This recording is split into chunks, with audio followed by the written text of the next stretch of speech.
Hi అండి, అందరికీ నమస్తే. వెల్కమ్ టు ఈ అమ్మ చేతి వంట. ఈరోజు మన వీడియోలో ఏంటంటే చాలా ఈజీగా సింపుల్గా చేసుకుని నిమ్మకాయ పచ్చడి అయితే నిమ్మకాయ ఊరగాయ ఎలా చేసుకోవాలి అయితే ఈ వీడియోలో అయితే మనం చూసేస్తామండి. దీన్ని అయితే ఒక్కొక్కరు ఒక్కొక్క విధంగా అయితే చేస్తూ ఉంటారు కదండి, కానీ నేను ఎలా చేస్తానైతే ఈ వీడియోలో చూపిస్తాను. మొదటిసారి చేసినా కూడా చాలా అంటే చాలా బాగా వస్తుందండి. ఈ మామూలుగా ఈ ఊరగాయకి పసుపు రంగులో ఉన్న గట్టిగా ఉన్న నిమ్మకాయలు మాత్రమే తీసుకోవాలి. పచ్చిగా ఉన్నవి మెత్తగా ఉన్నవి అయితే తీసుకోకూడదు. పచ్చిగా ఉన్నవంటే కొంచెం చేదు అయితే వస్తుంది. మెత్తగా ఉన్నవైతే ఊరగాయ శీఘ్రంగా చెడిపోయే అవకాశం అయితే ఉంది. కాబట్టి ఇక్కడ నేనైతే నిమ్మకాయల్ని ఒక 50 కాయలు తీసుకొని బాగా వాటర్లో కడిగి దాన్ని ఒక టవల్ మీద శుద్ధంగా క్లీన్ చేసి కొంతసేపు ఒక 1 అవర్ అయితే ఆరబెట్టి అయితే ఉంచుకున్నాను. ఇప్పుడు నేనైతే మనకు కట్ చేసేదానికి వీలు బట్టి నేను 4 ముక్కలుగా అయితే ఇక్కడ కట్ చేసుకున్నాను. ఒక నిమ్మకాయని 4 ముక్కలుగా అయితే బాగా తుడిచేసి కట్ చేసి 4 ముక్కలుగా అయితే కట్ చేసుకొని అయితే ఉంచుకున్నాను. కట్ చేసుకున్న నిమ్మకాయలకి ఉప్పు పసుపు అయితే వేసి ముందు రోజే 2 రోజులు ముందుగానే అయితే నానబెట్టుకున్న. ఆ విధంగా నానబెట్టుకుంటే నిమ్మకాయలకు ఉప్పు పసుపు బాగా పడుతుంది. మనకు ఊరగాయ బాగుంది అనే దానికి అర్థమైతే పైన బూజు పట్టకుండా అయితే ఉంటుంది. అలా ఉంటే మనం వేసిన ఉప్పు కరెక్ట్గా సరిపోయింది అని అర్థం.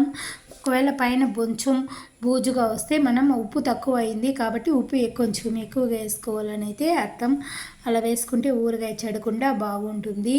ఈ 2 రోజుల్లో అయితే ఊరగాయ బాగా ఊరిందండి. ఈ ఊరగాయ ఇప్పుడు ఊరిన తర్వాత దీన్ని మనకు ఎంత కావాలో అంతవరకు తీసుకొని ఒక డబ్బాలో మనం ఇప్పుడైతే పోపు అయితే పెట్టుకుంటామండి. ఈ ఊరగాయకి నేనైతే ఆచి కారం తీసుకున్నాను. అదైతే ఎక్కువ కారం ఉంటుంది కాబట్టి తక్కువగానే అయితే యూస్ చేయొచ్చు.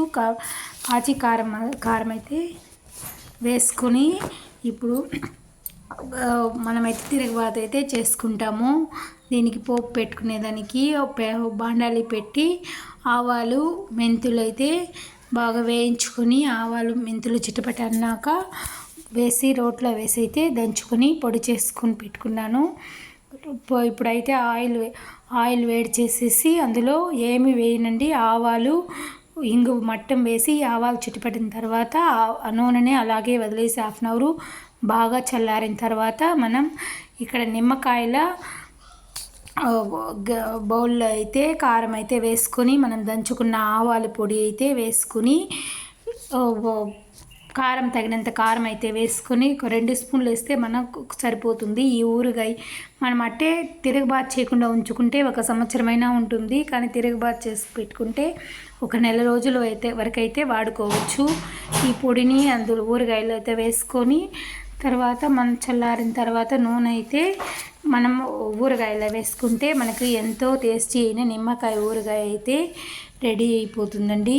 ఇది చాలా అంటే చాలా బాగుంటుంది.